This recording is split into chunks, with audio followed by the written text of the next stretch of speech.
Hello hi नमस्कार, आप सुन रहे हैं जागरण पॉडकास्ट की फटाफट खबरें। मेरा नाम है शताक्षी सिंह। आज तारीख है 16 मार्च की और दिन है शनिवार का। चलिए आपको बताते हैं आज दिन भर की तमाम बड़ी खबरें। 2024 लोकसभा चुनाव की तारीखों की घोषणा आज होगी। दिल्ली के विज्ञान भवन में दोपहर 3 बजे मुख्य चुनाव आयुक्त प्रेस कॉन्फ्रेंस करेंगे। लोकसभा के साथ 4 राज्यों आंध्र प्रदेश, ओडिशा, अरुणाचल प्रदेश और सिक्किम के विधानसभा चुनाव की तारीखें आज तय हो जाएंगी। लोकसभा की 543 सीटों पर 7 फेज में वोटिंग हो सकती है। 15 से 18 अप्रैल के बीच पहले फेज के लिए, जबकि आखिरी फेज में 19 मई को वोटिंग हो सकती है। 23 मई को रिजल्ट संभव है। चुनाव आयोग ने लोकसभा और 4 विधानसभा चुनावों के लिए 3.4 लाख केंद्रीय बलों की मांग की है। आयोग 97 करोड़ मतदाताओं के लिए देश भर में करीब 12.5 लाख मतदान केंद्र बना सकता है।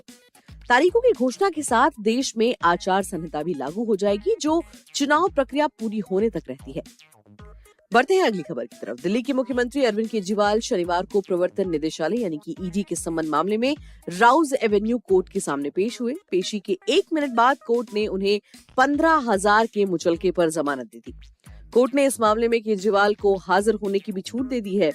ईडी ने कोर्ट में कहा कि वो शराब नीति को फाइनल करने से पहले हुई बैठकों और रिश्वतखोरी के आरोपों पर केजरीवाल का बयान दर्ज करना चाहती है, लेकिन 8 सम्मन भेजने के बाद भी वो हाजिर नहीं हुए। केजरीवाल के वकील ने कोर्ट से अपील की है कि उन्हें ईडी से वो दस्तावेज चाहिए जिनके आधार पर उनसे पूछताछ होनी है। कोर्ट ने ईडी को दस्तावेज देने के आदेश दिए हैं। मामले की सुनवाई 1 अप्रैल को होगी। इससे पहले राउज एवेन्यू कोर्ट में शुक्रवार को सुनवाई हुई थी। ईडी की याचिका पर कोर्ट में पेश होने के लिए 7 मार्च को सम्मन जारी हुआ था। ईडी अब तक 8 सम्मन जारी कर चुकी है। केजरीवाल एक बार भी एजेंसी के सामने पेश नहीं हुए। इसके बाद जांच एजेंसी ने कोर्ट में केजरीवाल के खिलाफ 2 शिकायतें दर्ज करवाई थी। बढ़ते हैं अगली खबर की तरफ। चुनाव आयोग की वेबसाइट पर इलेक्टोरल बॉन्ड की जानकारी अपलोड होने के बाद लगातार चौंकाने वाले खुलासे हो रहे हैं। 30 कंपनियां ऐसी हैं जिन्होंने छापेमारी के ठीक बाद राजनीतिक दलों को मोटा चुनावी चंदा दिया। कई और कंपनियों ने अपने नेट प्रॉफिट की तुलना में कई गुना ज्यादा चुनावी चंदा दिया।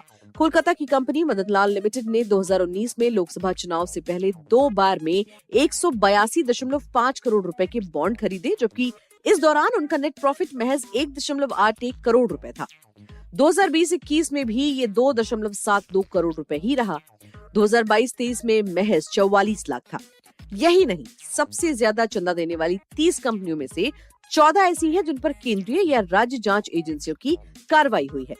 डीएलएफ कमर्शियल ने 30 करोड़ का चंदा दिया। भूमि आवंटन में अनियमितताओं पर जनवरी 2019 में सीबीआई ने कंपनी पर छापा मारा था। वहीं स्वास्थ्य देखभाल से जुड़े उपकरण और दवा बनाने वाली 14 कंपनियों ने 534 करोड़ चंदा दिया है।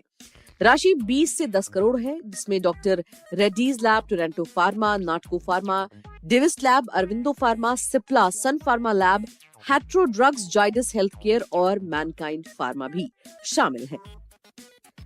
बढ़ते हैं अगली खबर की तरफ। रक्षा मंत्री राजनाथ सिंह ने शुक्रवार को दिल्ली छावनी में नौसेना के नए हेडक्वार्टर नौसेना भवन का उद्घाटन किया। ये मुख्यालय आधुनिक सुविधाओं और अत्याधुनिक प्रौद्योगिकियों से लैस है। रक्षा मंत्रालय ने कहा कि ये नौसेना के लिए एक मील का पत्थर है, क्योंकि इसने दिल्ली में अपना पहला स्वतंत्र मुख्यालय स्थापित किया है। इससे पहले नौसेना का संचालन 13 अलग अलग जगहों से किया जाता था। इसे अपने कामकाज के लिए नौसेना भवन जैसी एकीकृत परिसर की आवश्यकता होती थी।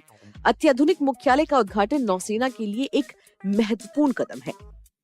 इससे इस बल को एक केंद्रीकृत और तकनीकी रूप से उन्नत कार्यालय मिला है। ये समुद्री उत्कृष्टता और राष्ट्रीय सुरक्षा के प्रति देश की प्रतिबद्धता को दर्शाता है।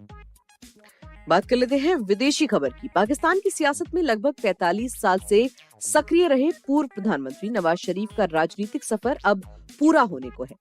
सेना ने नवाज शरीफ के रूप में पाकिस्तान की राजनीति में आखिरी बड़े नाम को भी हाशिए पर डालने की तैयारी कर ली है।